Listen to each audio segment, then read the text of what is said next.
If you can relate to the title of this video, keep watching.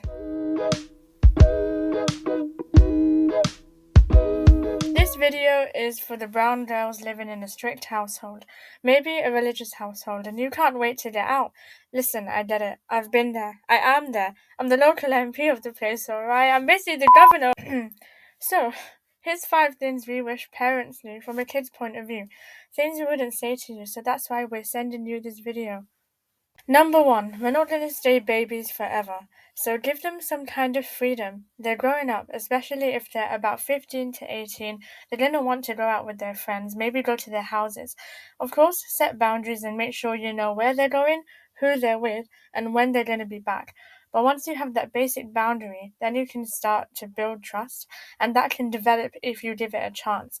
I see so many brown parents, Asian parents, who don't even trust their kid, and they haven't even done anything to break the trust or even give them a reason to not be trusted in any way. Okay, if you have done something in the past which your parents now don't trust you, then yeah, that makes sense.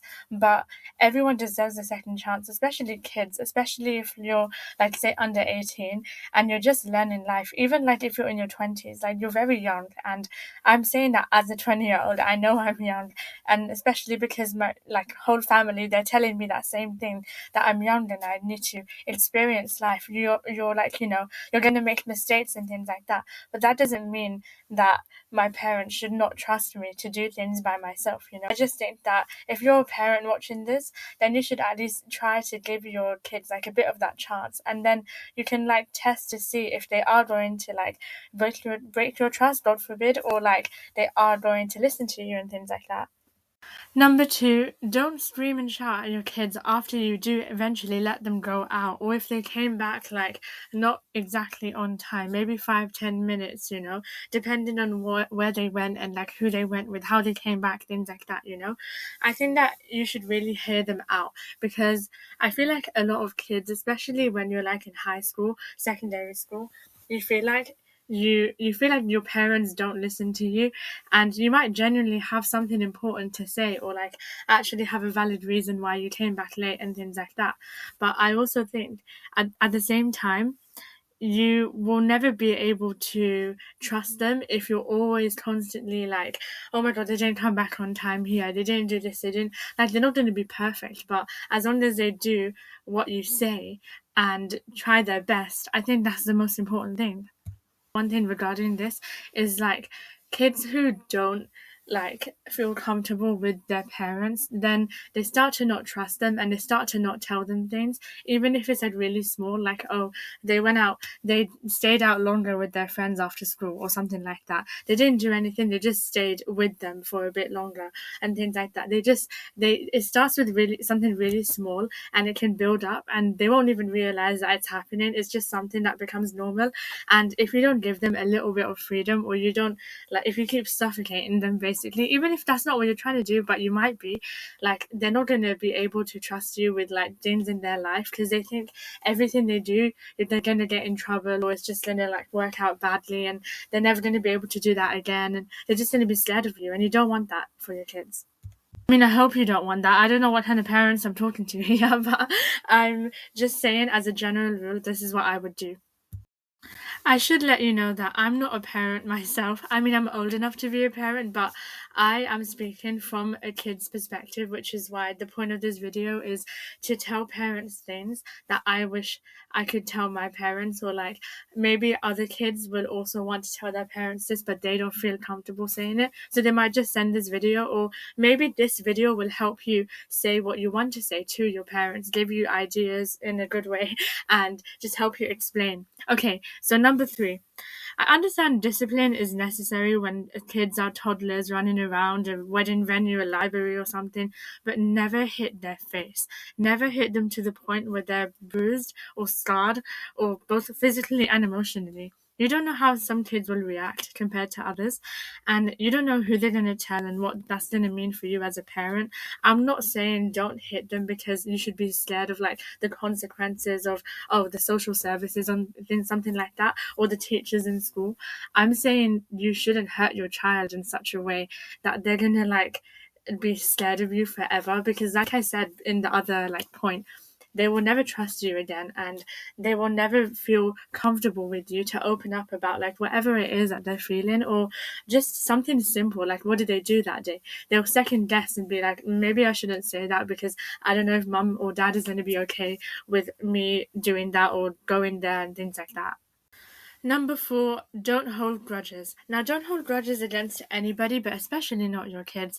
They're going to mess up, but they need to know, even if they do, you're not going to judge them or keep bringing it up years from now. Otherwise, they will stress out too much about messing up, even though it's a normal thing to do. Like, it's okay to make a mistake. And like I said, they're going to start hiding things from you, and you're going to wonder why. And that's because you couldn't let go of that mistake. You think they're going to repeat it in the future. And you know what? Maybe they will in some way, shape, or form.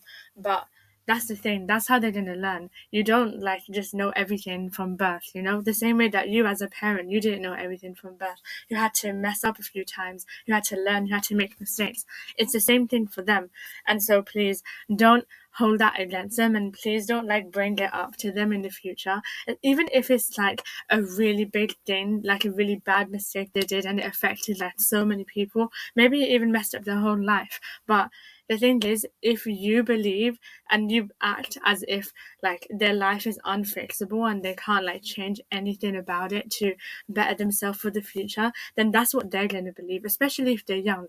Because like so many, like everyone's life can be changed at any age. That's something that I personally believe, but especially when you're younger, because an understanding when your brain develops when you're a bit older and you realize the reality of what you did. And so if you keep drilling it into them and reminding them of their mistakes, then that's what they're going to remember, and they're going to feel like there's no coming back from that. And that is really damaging to any person, especially a young child. Move past certain mistakes or things that they've done in the past. And if you're not going to do that for them, then they're going to look elsewhere to kind of look for that guidance, reassurance, and things like that. And if you're the parent, then the best place to do that is coming from you in the family, not like people outside, people online, you know, people that like you don't even know. And number 5, the final thing, you can of course check up on your kids when they're going out or when they're with their friends at their house, wherever, but stop calling them every hour, every minute, because at some point they're going to get fed up, so will their friends. And actually they're not going to be invited to places because they're going to be the one kid whose mom and dad keep calling, texting, and they feel like they can't be themselves, enjoy themselves, and they're not going to want to go out. And then one day you're going to complain about them being in the house too much, and then they're gonna be like, well, you don't want me to go out and you don't want me to stay indoors, so what do you want from me? You can't have it both ways, you know. Also, if they're like the type to get frustrated or overwhelmed when this is happening while they're out with their friends, at some point they'll just stop picking up your call or stop messaging back. True story.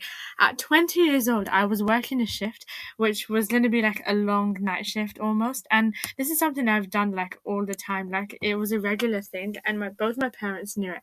But my mum had called me about 7 or 8 times, and I had to keep leaving the actual work area to go find a private or quieter place. And I nearly got in trouble for obviously I can't just keep going every 2 seconds. I told my mum that she can't keep calling me because I can't keep leaving in the middle of work. And she listened, and instead she messaged me.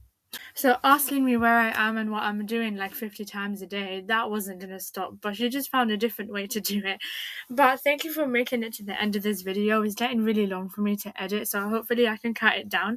But I really appreciate you making it to the end. Subscribe, like, comment, do whatever you like to do so that I can stay in the algorithm and so that I can keep making these videos. And let me know if it actually helped you. I will see you in another week. Bye.